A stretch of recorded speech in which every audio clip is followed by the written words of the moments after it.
السلام علیکم ورحمۃ اللہ وبرکاتہ۔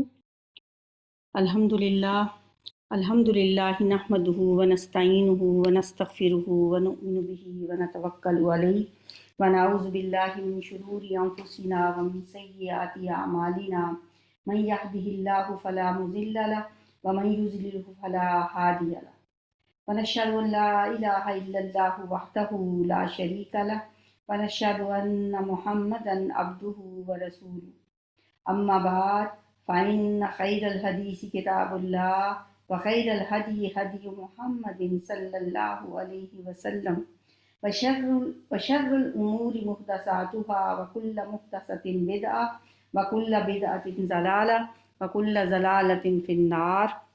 اعوذ باللہ السمیع العلیم من الشیطان الرجیم، بسم اللہ الرحمن الرحیم۔ رب اشرح لی صدری ویسر لی امری واحلل عقدۃ من لسانی یفقہوا قولی۔ اللہم صلی علی محمد وعلی آل محمد کما صلیت علی ابراہیم وعلی آل ابراہیم انک حمید مجید۔ ریاض الصالحین امام محی الدین ابو زکریا یحییٰ بن شرف النووی کی کتابوں کا مجموعہ ہے، احادیث کا مجموعہ ہے۔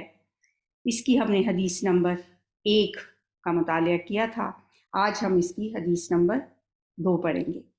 باب ہے باب الاخلاص و احضار النیہ فی جمیع الاعمال، یعنی اخلاص کا بیان ہے تمام اعمال ظاہری اور باطنی میں، کہ انسان کی نیت میں خلوص ہونا چاہیے۔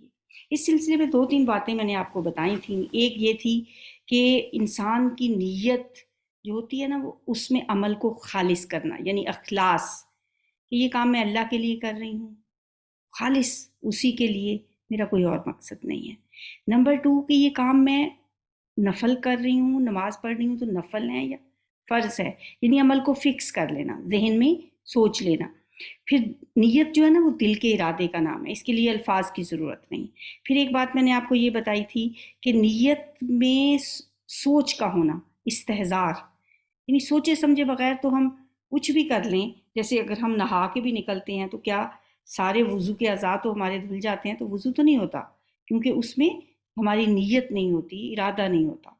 تو 5ویں چیز تھی کہ نیت کے ساتھ کوشش بھی ہونی چاہیے، کہ کوشش کے بغیر اگر ہم صرف کہیں کہ نہیں میری نیت بہت اچھی ہے اور ہم اس پہ عمل کوئی نہ کریں تو پھر کوئی فائدہ نہیں ہے۔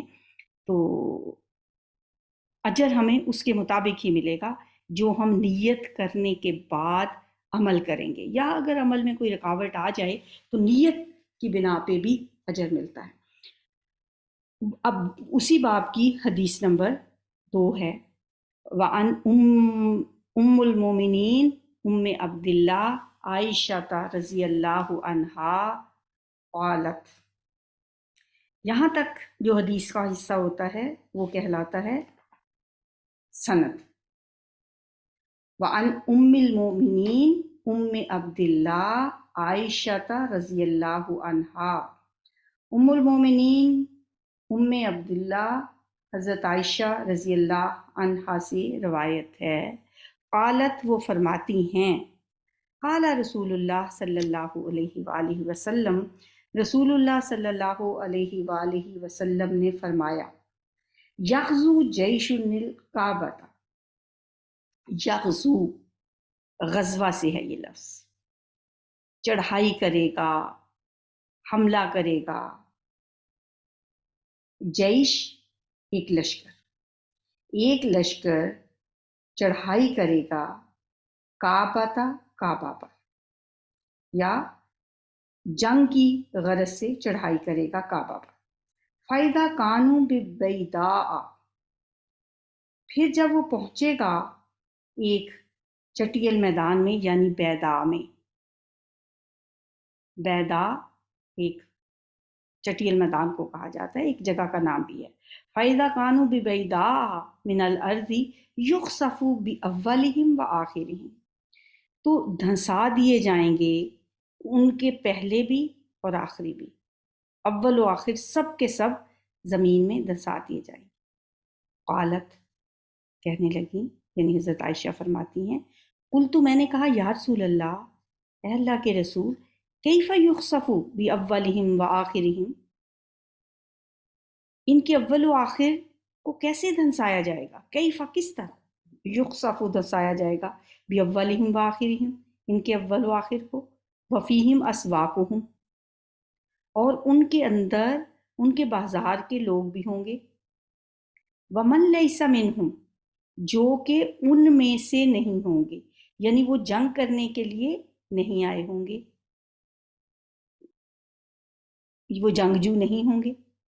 قال آپ نے فرمایا یخسف باولہم وآخرہم، دسا دیے جائیں گے ان کے سب پہلے بھی اور آخری بھی، ثم یبعثون پھر وہ اٹھائے جائیں گے، پھر ان سب کو اٹھایا جائے گا، علی نیاتہم ان کی نیتوں کے مطابق، یعنی کہ وہ سب کے سب اول و آخر زمین میں دنسا دیے جائیں گے، پھر قیامت کے دن جب وہ اٹھائے جائیں گے تو ان کا معاملہ ان کی نیتوں کے مطابق کیا جائے گا۔ متفق علیہ، یہ حدیث متفق علیہ ہے۔ ھذا لفظ البخاری، یہ بخاری و مسلم یہ بخاری کے الفاظ ہیں۔ ھذا لفظ البخاری، یہ بخاری کے الفاظ ہیں، یعنی متفق علیہ کا مطلب ہوتا ہے کہ جس پہ بخاری اور مسلم دونوں میں یہ حدیث موجود ہو تو اسے متفق حدیث کہتے ہیں، لیکن یہ الفاظ بخاری کی۔ ام المومنین، مومنوں کی ماں حضرت عائشہ صدیقہ، ام عبداللہ، ام عبداللہ کیوں کہا گیا ہے؟ عبداللہ کی ماں ام عبداللہ، یہ جیسا کہ آپ کو پتہ ہے کہ عربوں میں کنیت کے ساتھ بلایا جاتا ہے، اور یہ بڑا عزت اور احترام کی وجہ سے ایسا ہوتا ہے۔ حضرت عائشہ صدیقہ کی کنیت ام عبداللہ ہے۔ بعض کے نزدیک یہ ان کے بھانجے حضرت اسما کے جو بیٹے تھے حضرت عبداللہ ابن زبیر، ان کی وجہ سے ان کو ام عبداللہ کہا جاتا ہے۔ اور ایک اور بات بھی ہے کہ کنیت دو طرح کی ہوتی ہے، ایک حقیقی کنیت جو اولاد کے نام کے ساتھ ہوتی ہے، ٹھیک ہے، اور ایک ہوتی ہے غیر حقیقی کنیت، جس میں ضروری نہیں ہے کہ جو کنیت ہو وہ اپنے اولاد کے ساتھ ہو یا ماں باپ کے ساتھ اس کا کوئی تعلق ہو، جیسے حضرت ابو ہریرہ بلیوں کے باپ، اب بلی ہریرہ تو بلی کو کہا جاتا ہے نا، تو یہ حقیقی کنیت نہیں ہے۔ اسی طرح ابو بکر، ابو تراب، ابو حنیفہ، یہ غیر حقیقی کنیت ہے۔ ہو سکتا ہے حضرت عائشہ کی یہ غیر حقیقی کنیت ہو، اور یہ بھی ہو سکتا ہے کہ ان کے بھانجے عبداللہ ابن زبیر کی طرف یہ منسوب۔ حضرت عائشہ صدیقہ نبی صلی اللہ علیہ وآلہ وسلم کی تیسری بیوی ہیں۔ پہلی بیوی حضرت خدیجہ، دوسری حضرت سودا، اور تیسری حضرت خدیجہ، حضرت عائشہ۔ حضرت عائشہ قریش سے ہیں، اور ساتویں پشت میں ان کا شجرہ نسب نبی صلی اللہ علیہ وآلہ وسلم کے ساتھ مل جاتا ہے۔ ان کا نکاح ہجرت سے 2 سال پہلے ہو گیا تھا، پھر ہجرت کے بعد جنگ بدر کے بعد 2 ہجری میں نبی صلی اللہ علیہ وآلہ وسلم کی زوجیت میں۔ احکامات کے بارے میں جتنی بھی احادیث ہیں ان میں سے چوتھائی حصہ حضرت عائشہ صدیقہ رضی اللہ تعالیٰ عنہا نے روایت کی۔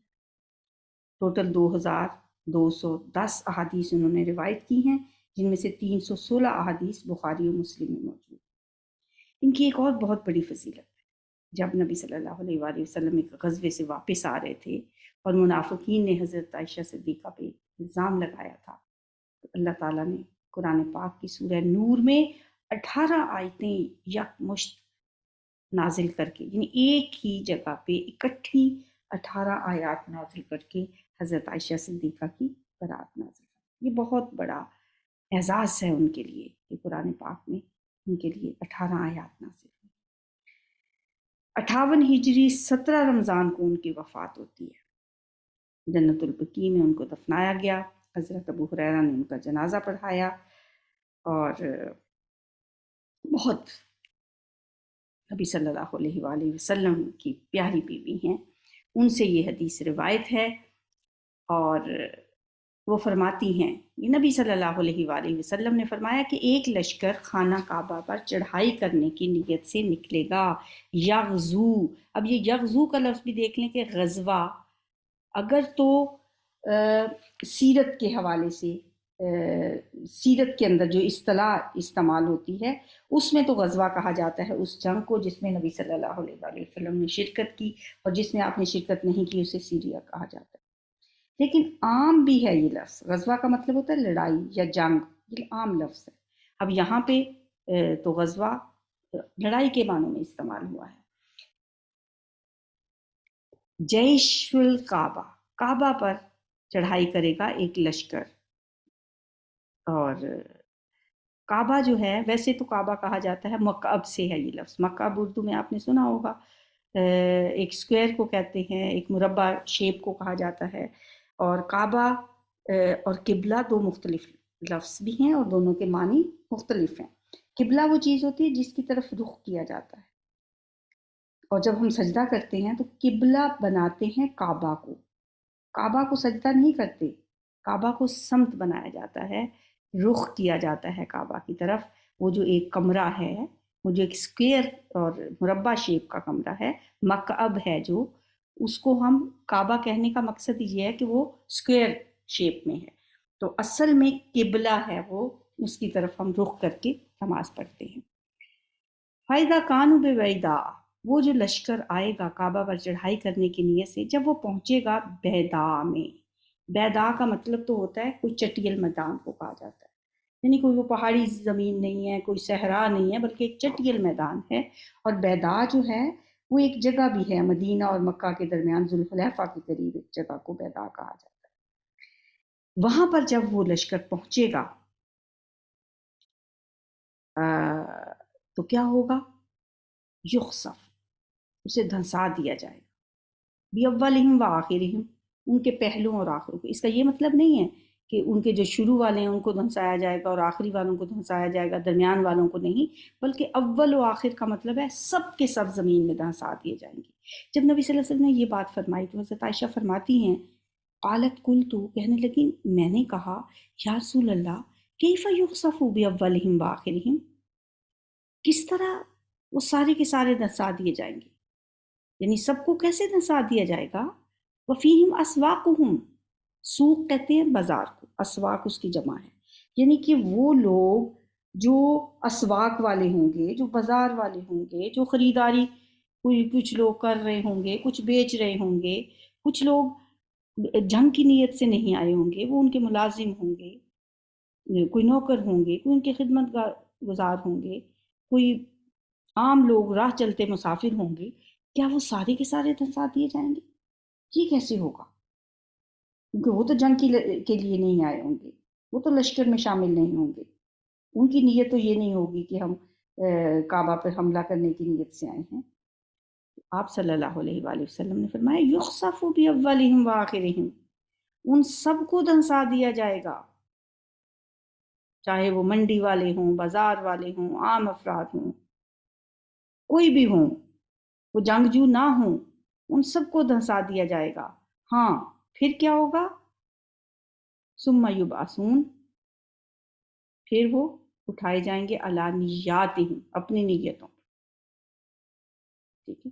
پھر ایک دفعہ دیکھ لیں، حضرت عائشہ فرماتی ہیں قل، تو میں نے کہا یا رسول اللہ، اے اللہ کے رسول، کیف یخسف باولہم وآخرہم، کیوں کر دھنسایا جائے گا ان کے اول و آخر کو، وفیہم اسواقہم، اور ان کے اندر کچھ ان کے بازاری لوگ بھی ہوں گے، یعنی کہ کاروباری لوگ بھی ہوں گے، ومن لیس منہم، جو کہ نہیں ہوں گے ان میں سے، وہ اس لشکر میں سے نہیں ہوں گے۔ قال، آپ نے فرمایا یخسف باولہم وآخرہم، دسا دیا جائے گا زمین میں ان کے اول و آخر کو، ثم یبعثون علی نیاتہم، پھر وہ اٹھائے جائیں گے اپنی نیتوں کے مطابق، یعنی اس وقت تو ان کو دھنسا دیا جائے گا، پھر وہ اپنی نیتوں پر اٹھائے جائیں گے، یعنی قیامت والے دن ان سے جو معاملہ کیا جائے گا ان کی نیتوں کے مطابق کیا جائے گا۔ متفق علیہ، یہ حدیث متفق علیہ ہے۔ اب یہاں پہ دیکھیں جی کہ اس حدیث کو نیت کے باب میں کیوں لایا گیا، نیت کے باب میں لانے کا اس کا مقصد کیا ہے؟ اگر کوئی شخص کسی ایسی جگہ پہ ہے، ایسے لوگوں کے ساتھ ہے جو کہ فاسق و فاجر ہیں، گناہ گار ہیں، وہ کسی برائی کے ارادے سے جا رہے ہیں، لیکن یہ جو لوگ ان کے ساتھ ہیں ان کی نیتیں اور ان کی نیتوں میں فرق ہے، تو ہر شخص قیامت کے دن اپنی اپنی نیتوں کے مطابق اٹھایا جائے گا۔ یہ ضروری نہیں ہے کہ کوئی بری جگہ پہ مرنے والا شخص جو ہے وہ انہی کے ساتھ ہو۔ قیامت کے دن فیصلہ نیت کی بنا پہ ہوگا۔ اب جو لوگ کعبہ کو گرانے آئے تھے ان میں کچھ ایسے لوگ بھی ہوں گے جو کہ کعبہ کو گرانے کے لیے نہیں آئے تھے، لیکن جب اللہ تعالیٰ نے ان کو زمین میں دھسایا تو سب کو اکٹھا، کہتے ہیں نا کہ گندم کے ساتھ گھن بھی پستا ہے، گیہوں کے ساتھ کہ گھن پستا ہے، اس طرح کا کوئی محاورہ ہے کہ اس وقت پھر یہ نہیں کیا جاتا کہ جو لوگ مجرم نہیں ہیں ان کو الگ کر لیا جائے، وہ سارے کے سارے پھر بعض اوقات زلزلہ آتا ہے، کچھ لوگ گناہ گار ہوتے ہیں کچھ نہیں ہوتے، سب کے سب، لیکن قیامت کے دن پھر سب کو اپنی اپنی نیتوں کے مطابق اٹھایا جاتا ہے۔ قیامت کے دن پھر معاملہ ہر شخص کا اس کی نیت کے مطابق ہوگا۔ اچھا، یہاں پہ اب سوچنے کی بات یہ ہے کہ انسان فاسق و فاجر ہو، گناہ گار ہو، مجرم ہو، اس کے ساتھ اگر کوئی ایسا شخص بھی اس کی ہم نشینی اختیار کرتا ہے، اس کی صحبت اختیار کر لیتا ہے، تو وہ اس کا انجام اسی فاسق و فاجر کے ساتھ ہوتا ہے۔ یعنی انجام نہیں، مطلب اس کے لیے ایک خطرہ ہے، ایک بہت ہی اس کے لیے مطلب بری صحبت جو ہے وہ انسان کے لیے خطرناک ثابت ہو سکتی ہے۔ ٹھیک ہے، قیامت کے دن معاملہ اس کی نیت کے مطابق ہوگا، لیکن انسان کو حد الوسع جہاں تک ہو سکے بری صحبت سے بچنا چاہیے۔ ایک بات تو یہ ہوگی۔ دوسری بات یہ ہے کہ وہ لشکر جو تھا وہ کون سا تھا، اس کا علم صرف اور صرف اللہ کو ہے۔ ہم یہ کچھ نہیں کہہ سکتے وہ کون سا لشکر تھا، اور نبی صلی اللہ علیہ وآلہ وسلم نے یہ جو بات فرمائی ہے ہمیں بس اسی حد تک رہنا چاہیے کہ آپ نے ہمیں فرمایا۔ ایک اور حدیث بھی ہے، اس کی مسلم کی روایت ہے، آپ نے فرمایا جب ظلم و بربریت عام ہو جائے اس وقت ایک شخص آئے گا جو اس دین کو غالب کرے گا، اسے امام مہدی کے نام سے یاد ہم کریں۔ اور مسلم ہی کی روایت ہے، حضرت عائشہ فرماتی ہیں کہ ایک دفعہ نبی صلی اللہ علیہ وآلہ وسلم نیند کے درمیان گھبرا گئے۔ ہم نے پوچھا یا رسول اللہ آج آپ نے کچھ ایسا کیا ہے جو اس سے پہلے نہیں کرتے تھے؟ آپ نے فرمایا میری امت کے کچھ لوگ ایک شخص کا پیچھا کریں گے، وہ شخص قریش میں سے ہوگا، اور پھر وہ کعبہ میں جا کے پناہ لے گا۔ وہ لوگ جو پیچھا کرنے والے ہوں گے جب وہ بیضا کے قریب پہنچیں گے تو ان سب کو زمین میں دھنسا دیا جائے گا۔ تو حضرت عائشہ نے پوچھا کہ راستے میں تو اور بھی بہت سے لوگ ہوتے ہیں؟ آپ نے فرمایا سب دھنسا دیے جائیں گے، ہاں، پھر قیامت والے دن نیتوں کے مطابق وہ اپنی اپنی نیتوں کے مطابق اٹھائے جائیں گے۔ اب یہ الفاظ جو ہیں یہ مسلم میں، جیسا کہ حدیث کے آخر میں ہے نا کہ یہ الفاظ بخاری کے ہیں، اب مسلم میں جو حدیث ہے وہ ان الفاظ کے ساتھ ہے۔ بہرحال یہ دونوں احادیث جو ہیں وہ ایک ہی واقعے کو بیان کر رہی ہیں کہ ایک لشکر آئے گا اور وہ کعبہ پہ حملہ کرنے کی نیت سے آئے گا۔ اب کعبہ پہ کی جو ہے عزت اور عظمت اور اس کا بھی ہمیں اس سے پتہ چلتا ہے کہ بیت اللہ کی عزت و حرمت کیا ہے، کہ وہاں پہ اگر کوئی شخص فساد برپا کرتا ہے تو وہ کتنا بڑا جرم ہے اور اس کی کتنی بڑی سزا ہے۔ سورۃ الفیل ہمیں بتاتی ہے کہ جس سال نبی صلی اللہ علیہ وآلہ وسلم پیدا ہوئے اس سال بھی ابرہا جو یمن کا بادشاہ تھا اس نے خانہ کعبہ پر حملہ کیا، اور اللہ تعالیٰ نے اس کو چھوٹے چھوٹے پرندے بھیج کر تباہ و برباد کر دیا۔ الم تر کیف فعل ربک باصحاب الفیل، کیا آپ نے دیکھا نہیں کہ تیرے رب نے فیل والوں کے ساتھ کیا کیا، ہاتھی والوں کے ساتھ کیا کیا؟ لم یجعل کیدہم فی تضلیل، کیا ان کا مکر جو تھا وہ حقارت نہیں کرتی؟ فجعلہم کعصف معقول فارسل علیہم طیرا ابابیل فجعلہم کعصف معقول، اور انہیں ایسا کر دیا جیسے کھایا ہوا بھس۔ تو یہ نبی صلی اللہ علیہ وآلہ وسلم کی پیدائش کا سال جو ہے اسے اسی وجہ سے عام الفیل کہا جاتا ہے، ہاتھی والا سال۔ اس سال بھی اللہ تعالیٰ نے بیت اللہ کی حرمت کو، اس کی عزت کو بچایا، اور جو لوگ اس کو تباہ کرنے کی نیت سے آئے تھے انہیں تباہ و برباد کر دیا۔ اور یہ واقعہ بھی ہمیں یہی بتاتا ہے۔ اور نبی صلی اللہ علیہ وسلم کا اسی سال پیدا ہونا شاید اللہ تعالیٰ اس وجہ سے بھی تھا کہ پوری دنیا میں اس وقت جو لوگ تھے سب اس واقعے کو جانتے تھے کہ ہاتھیوں کی فوج کے ساتھ ابرہا نے خانہ کعبہ کو ڈھانے کا ارادہ کیا تھا، اور اللہ تعالیٰ نے اسے تباہ و برباد کر دیا تھا۔ اور نبی صلی اللہ علیہ وآلہ وسلم کعبہ کے، اللہ کے گھر کے محافظ کی حیثیت سے پیدا ہوئے، اور پوری دنیا میں آپ صلی اللہ علیہ وآلہ وسلم کو آج بھی جب آپ کی پیدائش کے سال کی بات کی جاتی ہے تو عام الفیل کہا جاتا ہے کہ وہ سال ہاتھیوں والا سال تھا۔ اچھا جی، مسند احمد میں یہ بھی ہے کہ وہ جو جس وقت امام مہدی جو ہیں وہ خانہ کعبہ میں بنا لیں گے اور وہ لشکر تو دھسا دیا جائے گا، لیکن پھر وہ تمام لوگ جو ہیں وہ رکن یمانی کے پاس ان کے ہاتھ پہ بیعت کریں گے، پھر ان کے ساتھ سارے مسلمان مل کر ایک بہت بڑی جنگ ہوگی۔ بہرحال یہ جو باتیں ہیں یہ احادیث، وہ مختلف احادیث کو اگر ہم دیکھیں تو ان کو ملا کر یہ باتیں سمجھ آتی ہیں کہ ایک بہت بڑی جنگ اس وقت ہوگی جو جب کہ پھر دین کو دوبارہ اللہ تعالیٰ غالب کر دیں گے۔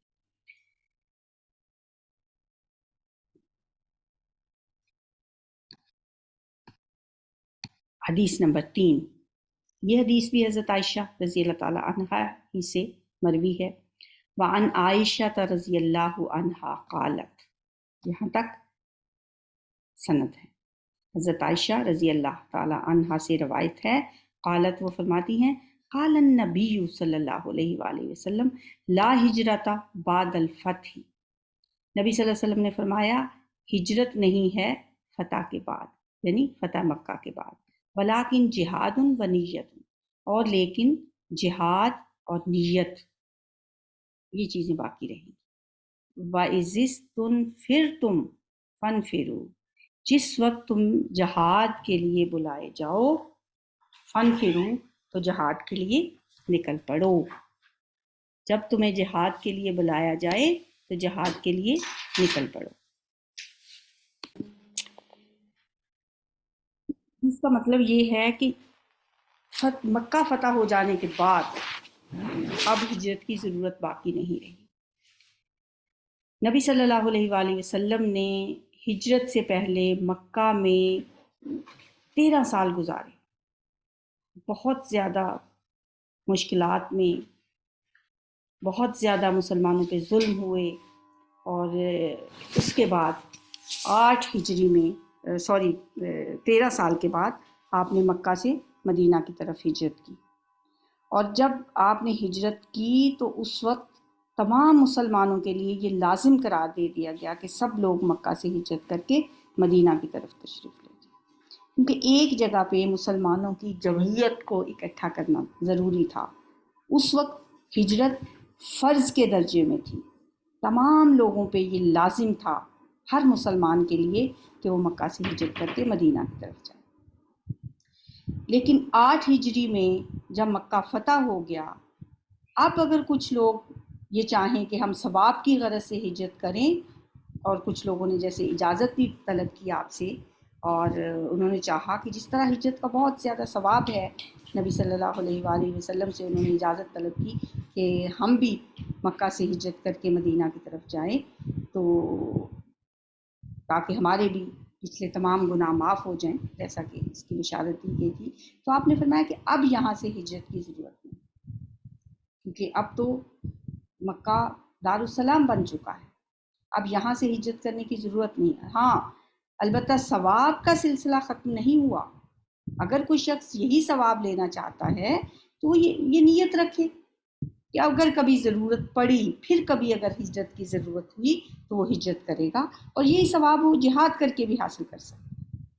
یعنی کہ اب ہجرت نہیں ہے، ہجرت کا ایک وقت تھا جس وقت ابھی مکہ فتح نہیں ہوا تھا۔ جب مکہ فتح ہو گیا اب تو مسلمانوں کے قبضے میں آ گیا مکہ، اب تو وہ دارالسلام بن گیا۔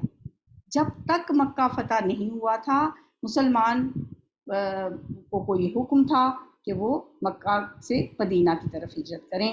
پھر آپ دیکھیں کہ مدینہ جا کر مسلمانوں نے کیسے حالات گزارے کہ 2 ہجری میں جنگ بدر ہوئی، 3 میں جنگ احد ہوئی، 5 میں جنگ خندق ہوئی، پھر 6 میں مسلمان ایک دفعہ مکہ عمرے کی نیت سے آئے، لیکن وہاں پہ بھی عمرے کی اجازت انہیں نہیں ملی، اور ایک معاہدہ ہو گیا، معاہدہ حدیبیہ، اور جس کے نتیجے میں 8 ہجری میں مکہ فتح ہو گیا۔ اب جب مکہ فتح ہو گیا تو اب وہ دارالسلام بن گیا۔ البتہ 2 چیزیں ایسی ہیں جو کہ ابھی بھی آپ کو وہی اجر و ثواب دلا سکتی ہیں۔ ایک یہ کہ نیت انسان رکھے کہ جب بھی کبھی دوبارہ ضرورت پڑی ہجرت کی تو وہ ہجرت کرے۔ یہ حدیث بھی اس باب میں لانے کا مقصد یہی ہے، کیونکہ نیت کی بات ہے اس میں۔ جب تمہیں جہاد کے لیے نکلنے کے لیے طلب کیا جائے تو تم جہاد کے لیے نکل پڑو، اور جب ہجرت کی ضرورت پڑے گی تو تم ہجرت کرو۔ ولیکن جہاد و نیت، جہاد بھی باقی ہے اور نیت بھی باقی ہے، اور جب تمہیں جہاد کے لیے طلب کیا جائے تو تم اس کے لیے نکل پڑو۔ وَمَانَاهُ، اس کا مطلب ہے، اب یہ کون کہہ رہا ہے؟ وَمَانَاهُ، اس کا مطلب ہے لا ہجرت من مکہ تھا لِأَنَّهَا صَارَتْ دَارُ السَّلَامِ، کہ مکہ فتح ہونے کے بعد اب مکے سے ہجرت کی ضرورت نہیں ہے کیونکہ وہ دارالسلام بن گیا ہے۔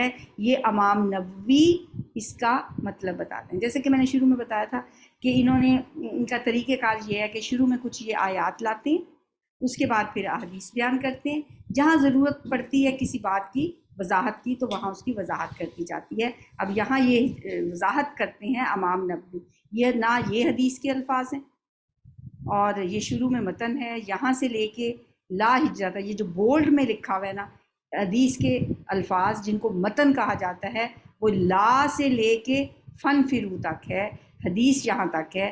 آخر میں متفقن علیہ کا مطلب یہ ہے کہ امام بخاری اور امام مسلم دونوں نے اس کو اپنی اپنی کتابوں میں شامل کیا ہے، اس لیے اس حدیث کو متفق علیہ کہا جاتا ہے، اور یہ اتنا حصہ اس کی سند ہے، یہ اس کا متن ہے، اور یہ امام نووی کے الفاظ ہیں جو انہوں نے اس کی وضاحت میں بتایا۔ تو یہ 2 احادیث آج کے ہمارے سبق کے لیے ہیں۔ سبحانک اللہم و بحمدک، نشہد ان لا الہ الا انت، نستغفرک و نتوب الیک۔ السلام علیکم ورحمۃ اللہ۔